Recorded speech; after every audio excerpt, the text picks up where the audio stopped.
Good morning, everyone. I'm Roshni Bangaw, and I will be discussing about teaching learning processes and curriculum development.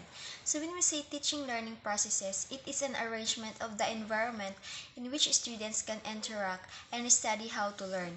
It aims at transmission of knowledge, imparting skills, and formation of attitudes, values, and behavior. While curriculum development, it is needed for appropriate selection and organization for learning experiences. First is teaching as a process in curriculum. So, teaching is a process of imparting knowledge and skills required to master a subject matter. Of course, if you are going to teach that subject, then you should really know a lot about the subject. Subject knowledge is a major element of what is transferred along with teaching skills.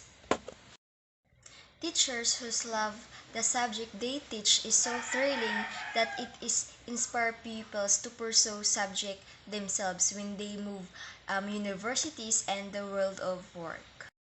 Next is teaching is showing, telling, giving instruction, and making someone understand in order to learn. So there are different ways on how to teach in an effective way in teaching and learning. As what I said earlier, that teaching is showing, telling, and giving instruction. So those are the some strategies on how to teach effectively in teaching and learning.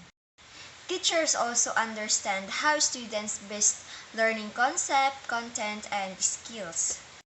Effective teachers use their knowledge of learning processes to determine which will be the most effective to help the particular students in their classes learn successfully.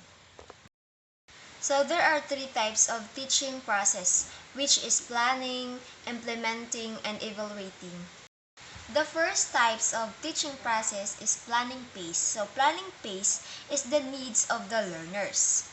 So the needs of the learners should be considered within the context of their current physical, social, intellectual, and emotional development, also classroom and school environment. Meeting individual learner needs can boost their moral and encourages them. Next is the selection of content to be taught. So the content to be taught refers to the important facts, principles, and concepts. It can be form of knowledge, skills, attitudes, and values and learners are exposed to. Next is the evaluation process to measure learning outcomes. Example of learning outcomes is interviews, surveys, such as satisfaction, feedback, and etc. Students will be able to do with knowledge, skills, ability, and attitudes to gain as a result of completing the course or the program. The second types of teaching process is the implementation phase. It requires the teacher to implement what has been planned to ensure that everyone is paying attention. It helps to give learners the appropriate or the relevant content with the application of the learner's environment in order to make learning real. Next is to put into action the different activities in order to achieve the objectives through the subject matter. Activity objectives are useful to students to understand why is it they will be learning and why. They draw upon the current level of knowledge and understanding around a topic area of students and identify where you would like them to progress to. The last types of teaching process is the evaluation phase. First is the objectives in the learning outcomes will be made. Learning objectives should be brief, clear, and specific statements of what learners will be able to do at the end of a lesson. As a result of the activities, teaching, and learning that has taken place. They are sometimes called the learning outcomes. Next is the feedback and the reflection is made. To give a feedback is to give information.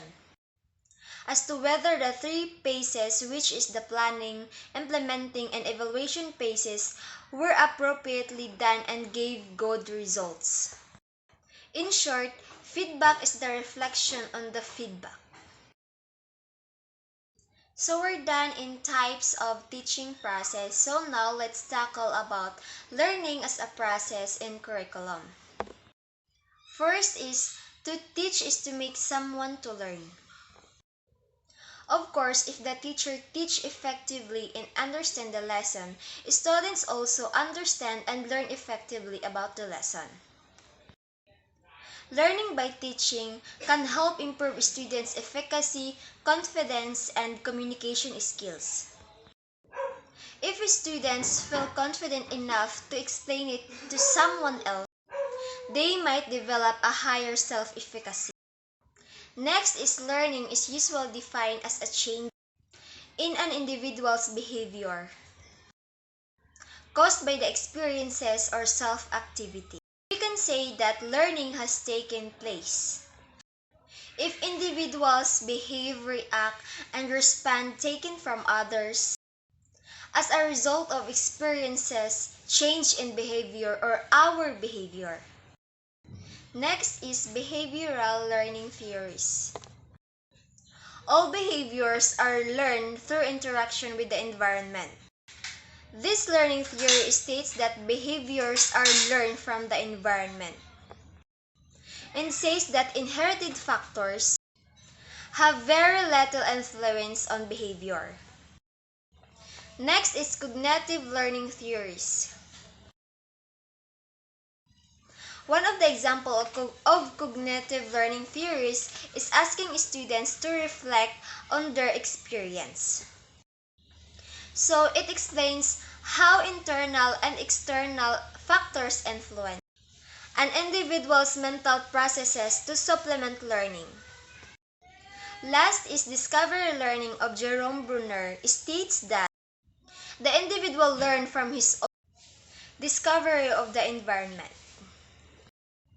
Discovery learning takes place in problem-solving situation, where the learner draws on his own experience and prior knowledge, and is a method of instruction through which students can interact with by exploring and manipulating objects.